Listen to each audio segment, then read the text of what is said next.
कुछ अर्से पहले मैं ये डिस्कशन कर रही थी आईपीपी से, वहां पर हमारे पास हाशिम डोकर साहब थे और उनसे जब ये सवाल पूछा कि अगर बल्ले का निशान ले लिया गया तो क्या इससे आईपीपी को फायदा होगा, तो उनका ख्याल था कि सियासी तौर पे कैलकुलेशन अगर हम करें तो फायदा होगा। आपका ख्याल है कि अगर ये पाकिस्तान तहरीक इंसाफ के पास बल्ले का निशान नहीं होता तो आईपीपी को कहीं ना कहीं इस पे इलेक्टोरल हिसाब से फायदा होगा?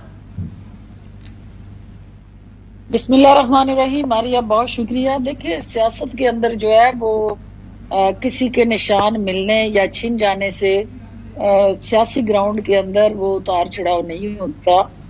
ये बिल्कुल हकीकत है जो आपने इससे पहले नैरेटिव दिया कि जो जिसके साथ खड़ा होता है या जिस बयानी को सपोर्ट कर रहा होता है या जो कॉन्स्टिट्यूएंसी पॉलिटिक्स के अंदर अपने हलके के उस कैंडिडेट के साथ वो जुड़ा होता है तो उसको उस फेस को देखना होता है, निशान को नहीं देखना होता। और जब आप वो फेस देखते हैं तो वो फेस के साथ जुड़ी उसकी केस हिस्ट्री चलती है और ये देखा जाता है कि ये कैंडिडेट जो है जिसने इस जमात के निशान से इलेक्शन लड़ना था या किसी मखसूस जमात का वो नुमाइंदा या कैंडिडेट बन के सामने आता है तो डेफिनेटली वहां पे निशान एक सिंबल बन जाता है जो तारीफ होता है उस जमात का। ठीक है। लेकिन हमारी जो कॉन्स्टिट्यूएंसी पॉलिटिक्स है उसके अंदर और भी बहुत सारी वजूहात हैं जिसकी बुनियाद पे वोट दिया जाता है। ठीक है। और निशान उसमें एक सेकेंडरी हैसियत रखता है। आपने अगर अर्बन पॉलिटिक्स के अंदर निशान की हैसियत और अहमियत ज्यादा होती है, लेकिन रूरल पॉलिटिक्स के अंदर शख्सी चेहरा जो है वो ज्यादा मैटर करता है क्योंकि यहाँ बहुत सारे और फैक्टर भी होते हैं। ठीक है। जिसमें बरादरीज़्म है, जिसमें आपके धड़ेबंदी की सियासत है, जिसके अंदर आपके ये खुशियां गमियां और ज्यादा टाइम हल्के को देने वाले तरक्याती मंसूबों का जाल बिछाने वाले अफराद जो है वो अवाम के दिल के करीब होते हैं। ठीक है। शहरों के अंदर चूंकि बयानिया दिखता है और बयानिया के साथ जुड़ा जो चूंकि एवरेज आप लगा लें कि जब आप कंपैरिजन करते हैं तो दोनों के दरमियान चैलेंजेस डिफरेंट है, इश्यूज डिफरेंट है। ठीक है। उनको हैंडल करने की फिर सोच डिफरेंट है। तो इसलिए दोनों साइडों पे अगर आप देखें तो अर्बन एरिया के अंदर निशान को लोग थोड़ा सा ज्यादा अहमियत देते हैं और फोकस करते हैं और रूरल के अंदर उसकी पजीराई कम यहाँ होती थोड़ी है। कंफ्यूजन और भी है फिरदौस साहिबा। एक तो एक कैंडिडेट की सिलेक्शन भी जाहिर सी बात है, जिस तरह के अमल से इस वक्त हम गुजर रहे हैं, कैंडिडेट की मौजूदगी, उनके पेपर नॉमिनेशन के जमा होना, फिर उसके बाद उसको जब तजवीज कुनंदान आते हैं नहीं आते हैं, वो जब इलेक्शन में खड़ा होगा, दो प्रॉब्लम्स है। एक तो कैंडिडेट की आखिरी वक्त तक फाइनल होना या ना होना और फिर निशान का ना होना। सो इलेक्शन से पहले क्या ये मुश्किल बढ़ती है क्योंकि जब आपके पास निशान भी ना हो, कैंडिडेट भी ना हो, तो फिर तो जाहिर सी बात है मुखालफिन को फायदा होगा। क्या पीएमएलएन को फायदा होगा इससे अगर ये ऐसा हुआ तो? देखिए, इसमें दो चीजें हैं। पहली बात तो ये है कि कोई भी कैंडिडेट जो है वो जब रिटर्निंग ऑफिसर के सामने आ जाता है तो रिटर्निंग ऑफिसर के पास फिर वो इख्तियार इस्तेकाक आ जाता है कि वो उसके नॉमिनेशन पेपर्स को एक्सेप्ट करे या रिजेक्ट करे।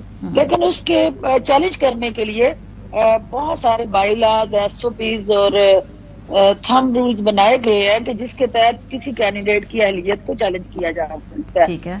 और उस चैलेंज करना हर शख्स का हक होता है। कोई भी वोटर जाके अपने कैंडिडेट की अहलियत को चैलेंज कर सकता है, लेकिन उस को हकायक के साथ जोड़ के एक्सेप्ट करना या रिजेक्ट करना, ये इस्तेकाक जो है वो आरओ का होता है। ठीक है। और आरओ जो है अल्टीमेटली अगर कोई ऐसा फैसला दे देता है जो कानून के मुनाफी होता है तो फिर रेलिवेंट कोर्ट्स जो है वो उसमें जाके उसकी अपील की जाती है। सही। और ये एक ड्यू कोर्स ऑफ प्रोसेस है जो कैंडिडेट आखिरी हद तक जाके अपने लिए रिलीफ लेने की कोशिश कर सकता है। सही।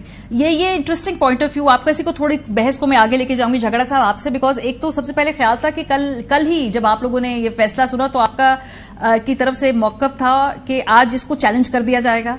पहले तो ये बताइए कि क्या आप लोगों ने तय कर लिया है इसको, आप पेशावर हाई कोर्ट ही लेकर जा रहे हैं? ए दूसरा है कि आज चैलेंज नहीं किया, ये आप ट्यूसडे तक जा रहे हैं, सो उसमें क्या कोई टेक्निकलिटीज हैं या उसमें मुशावरत का अमल अभी मुकम्मल करना है? ये दो मुख्तलिफ सवाल हैं कि क्या वो फोरम आप लोगों ने तय कर लिया है और अगर करना है तो देर क्यों कर रहे हैं आप? जी ماریہ السلام علیکم. ایک میں صرف شروع میں پوائنٹ آؤٹ کروں گا کہ ویسے میرا تو خیال تھا کہ جو پہلی چیز جس پہ بات ہونی چاہیے وہ یہ ہے کہ جو پنجاب میں بالخصوص ہم نے مناظر دیکھے، لگ کو یہ رہا تھا کہ ایسٹ پنجاب سے پولیس آئی ہے اور چونکہ ایسٹ پنجاب سے ویسٹ پنجاب میں آئی ہے تو وہ اس طریقے سے ٹریٹ کر رہی ہے پاکستان تحریک انصاف کے امیدواران کو کہ ان کو لگتا ہے کہ یہ کسی اور ملک کے ہیں، کسی دشمن ملک کے ہیں. شاید اس پہ آپ بعد میں ڈسکشن جی اس پہ ہم بات کریں گے. میرا اسپیسیفکلی چونکہ ابتدائی ہے اس سے متعلق ہے تو میرا سوال یہ کہ آپ یہ بتا دیں. اس پہ میں آتا ہوں. میرے خیال میں یہ زیادہ امپورٹنٹ تھا.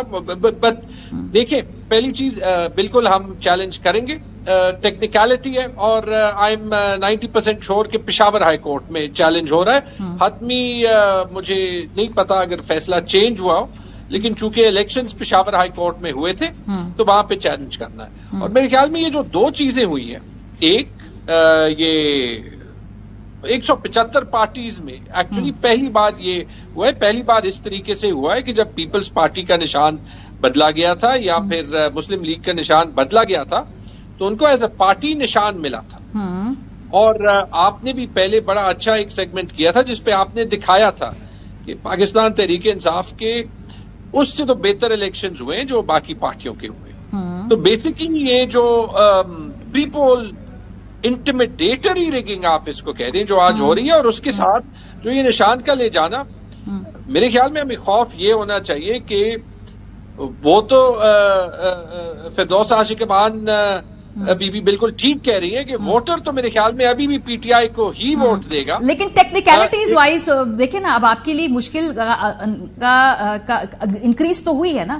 پرابلم یہ کہ یہ شاید یہ فیصلہ آپ لوگ اینٹیسپیٹ بھی کر رہے ہوں اس کی تیاری کے اندر. اب آپ کا کیا اگلا جو نشان ہے کوئی آپ لوگوں نے سوچا ہے کہ متبادل کے طور پہ شاید کوئی اور نشان بھی آپ کو رکھنا پڑے؟ بیکاز ماضی میں کرنا پڑا جو میں نے پورا ابتدائیہ دیا، پی ایم ایل این کو بھی متبادل نشان پہ جانا پڑا، پیپلز پارٹی کو بھی متبادل نشان پہ جانا پڑا. تحریک انصاف نے اس حوالے سے سوچ بچار کی ہے؟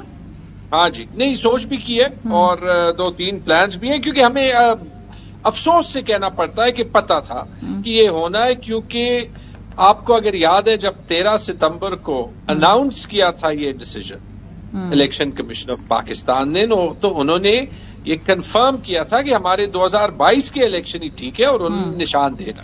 پتہ نہیں 70 دن میں پھر کیا ہو گیا، لیکن وہ ایک کڑی ہے جو ان الیکشن سے پہلے نظر آ رہی ہے کہ کسی طریقے سے پی ٹی آئی کا ووٹ ٹوٹے.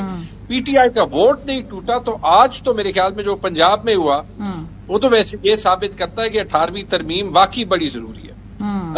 دوسرا نشان اگر لے سکتے اور انشاءاللہ لینے کی کوشش کریں گے، ڈر یہ ہے کہ میرے خیال میں اگر آپ دیکھ لیں پلان یہی ہے کہ پی ٹی آئی کو سب کینڈیڈیٹس کو انڈیپینڈنٹلی کھڑا کروایا جائے تاکہ الیکشن سے پہلے کنفیوژن پھیلا دی جا سکے اور الیکشن کے بعد جو ہے وہ انہیں توڑا جا سکے.